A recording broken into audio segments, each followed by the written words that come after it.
तो चलिए आगे बढ़ते हुए बताते हैं कि लोक गायिका शारदा सिन्हा के निधन पर आरजेडी सुप्रीमो लालू यादव ने गहरा दुख व्यक्त किया है। लालू यादव ने कहा है कि बिहार के लिए ये बहुत बड़ी क्षति है। शारदा सिन्हा के छठ गीतों को लोग तन मन से सुनते थे और आज छठ के दौरान ही उनका निधन हुआ।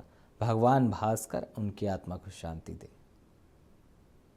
का देहांत हो गया, ठीक छठ के अवसर पर ही हो गया। देख रहे हैं लालू जी शारदा सिन्हा के देहांत। शारदा सिन्हा बहुत बड़ी संगीत छठ के मामले में वो करती थी। हर परिवार उनको सुनता था, आदत करता था। मैं भगवान से प्रार्थना करता हूँ, सूर्य भगवान से, कि शारदा सिन्हा की आत्मा को शांति प्रदान करें और जितने भी उनके श्रोता लोग हैं उनको आप कैसे कर रहे हैं? शांति मिले। बिहार के लिए बड़ी क्षति है सर। बहुत बड़ी क्षति।